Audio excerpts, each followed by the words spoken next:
میرے رسول پاک علیہ السلام نے فرمایا روزہ دار کو دو خوشیاں ملیں گی. ایک خوشی اس وقت ملتی ہے جب وہ افطار کرتا ہے، اور فرمایا ایک خوشی اس وقت ملے گی جب وہ اپنے رب سے ملاقات کرے گا. جب وہ اس سے ملے گا تو اس وقت روزہ دار کو خوشی ہوگی. میرے دوستو، خوشی تو جو ہوگی سو ہوگی، لیکن یہ لفظ بڑے حسین نہیں کہ روزہ دار کی رب سے ملاقات ہوگی. یہی لفظ بڑے باکمال نہیں. ایک روایت میں تو یہ ہے نا کہ روزہ میرے لیے ہے، میں اس کی جزا دوں گا، اور ایک روایت میں یہ ہے کہ روزہ میرے لیے ہے اور رب فرماتا ہے میں خود روزے کی جزا ہوں. یعنی باقی نیکیوں پر ثواب ملے گا، روزہ رکھنے والے کو رب رحمان ملے گا. نبی اکرم صلی اللہ تعالی علیہ وسلم کے امت کے صوفیاء نے نا کچھ چیزوں کو بڑا کھولا ہے. عارف رومی کہتے ہیں کہ ایک دن نا محمود غزنوی نے خزانوں کے دروازے کھول دیے اور فرمایا بھئی میں نے آج ہر چیز کھول دی ہے، جو جس چیز پہ ہاتھ رکھے گا وہ اسی کی ہو جائے گی. لوگ دوڑے، کوئی سونے کی طرف، کوئی چاندی کی طرف، کوئی جائیدادوں کی طرف، کوئی خزانے کی کنجیوں کی طرف، کوئی بڑے بہترین گھوڑے اور اونٹوں کی طرف. لوگ دوڑ گئے، جو جس پہ ہاتھ رکھے گا اسی کا. سب بھاگ گئے.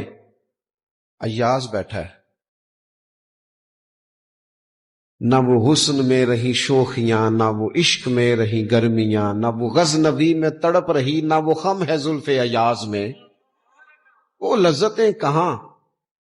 ایاز چپ کر کے بیٹھا ہے. پھر محمود نے ایاز کی طرف مخاطب کر کے کہا ایاز اٹھنا نہیں، آج لوٹ سیل لگ گئی ہے، جو جس چیز پہ ہاتھ رکھے گا اسی کی. ایاز کہنے لگا بات پکی ہے نا.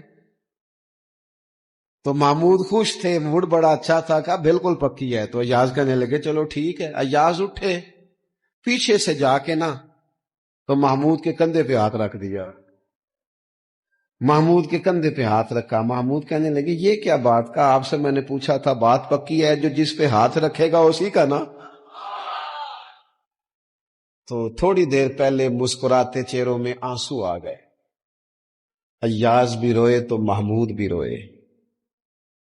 کہا بادشاہ پکا رہنا، وہ جن کو خزانے چاہیے تھے وہ دوڑ گئے، مجھے تو چاہیے. لنگ کئی مہینے تے برس گئے تے تیری دید نو دیدے ترس گئے، تیری تو ملے گا. تو پھر کہا محمود نے، اس نے کہا میں وعدہ کر چکا تھا، بس ٹھیک ہے، باقیوں کے خزانے اور میں تیرا طے ہو گئی. فرمایا باقی نیکیوں پر ثواب ملے گا، اور روزہ رکھنے والے کو رب رحمان ملے گا، اللہ کا قرب ملے گا.